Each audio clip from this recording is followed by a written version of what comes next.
Seorang TKW pengasuh wanita asal Indonesia di Zeeland curiga jika suaminya akan menikah lagi, dan dia putus asa sehingga ingin pulang ke Indonesia. Tetapi paspornya ditahan. Dia menggunakan pisau untuk memotong leher nenek pasien tadi malam. Pihak kepolisian menemukan kronologis dari CCTV di mana PMI tersebut menekan nenek di tempat tidur, dan dia menggunakan pisau untuk memotong lehernya hingga polisi datang untuk menangkap orang tersebut. Polisi menangkapnya dengan dakwaan percobaan pembunuhan. Polisi mengatakan bahwa TKW tersebut harus ditahan karena kemungkinan bisa melarikan diri. Pengasuh asing atau TKW TKI yang berusia 30 tahun, Puki, ingin kembali ke Indonesia untuk keperluan keluarga. Senin pada pukul 3 pagi, Wu yang berusia 81 tahun memanggilnya ketika dia bangun dan keluar dari kamar mandi. Ini menyebabkan dia tidak senang. Dia memintanya untuk menunjukkan paspornya, tetapi dia mengatakan bahwa paspornya tidak ada padanya. PMI tersebut merasa kesal dan membawa pisau dari dapur ke kamar dan mengancam nenek. Dari layar monitor CCTV ditemukan bahwa nenek itu bertanya dengan ngeri, "Kamu akan membunuhku?" Lalu PMI tersebut mengambil pisau dengan tangan kanannya dan menekan bahunya. Nenek tua itu sangat ketakutan sehingga dia menangis dan hampir kehabisan nafas.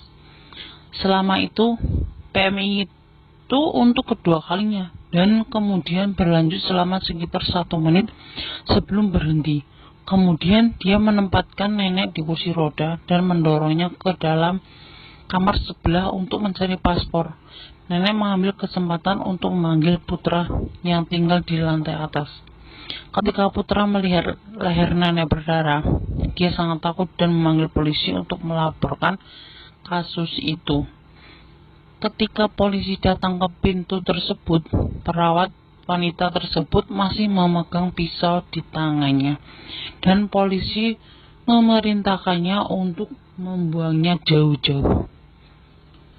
Luka nenek sepanjang 9 cm dan tidak ada masalah setelah dikirim ke dokter untuk lebih dari 10 jahitan.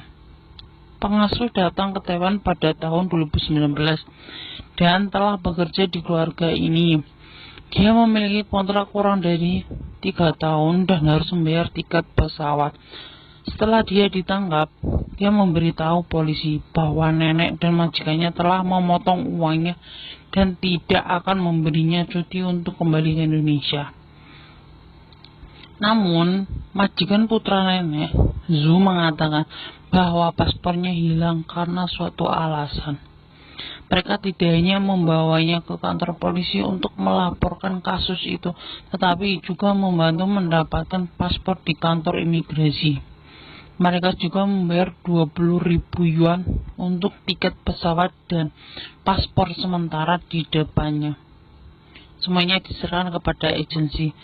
Selama periode ini, gajinya tidak dipotong. Dia tidak menyangka bahwa dia benar-benar akan membunuh nenek tua itu ataupun majikan yang dirawatnya. Nah, untuk pelajaran saja sih, ini sebenarnya itu kejadiannya bagaimana dan yang aslinya gimana. Juga menurut saya juga tidak jelas ya, apa dia ada kelainan jiwa ataupun dia benar-benar ada masalah di keluarganya, atau sang suami selingkuh juga tidak diperjelas karena tiba-tiba Mbak TKW tersebut ingin membunuh neneknya dan meminta paspor. Kesalahan di sini pada majikan yaitu paspor. Kenapa paspor ada pada majikan? Seharusnya paspor kan ada pada TKW tersebut ya, Mbak TKW-nya ya. Cuma itu sih. Mungkin untuk yang lain, kenapa di sini dijelaskan ya, selama ini dipotong gaji. Kenapa dipotong gaji? Maksudnya ada sebab apa dipotong gaji? Apakah Mbak TKW libur atau gimana kan begitu. Seharusnya ini diperjelas sih, tapi ya buat pelajaran saja ya, kita menjaga nenek atau menjaga pasien harus hati-hati, jangan seperti itu. Rawatlah pasien tersebut seperti keluarga kita sendiri, seperti nenek kita sendiri.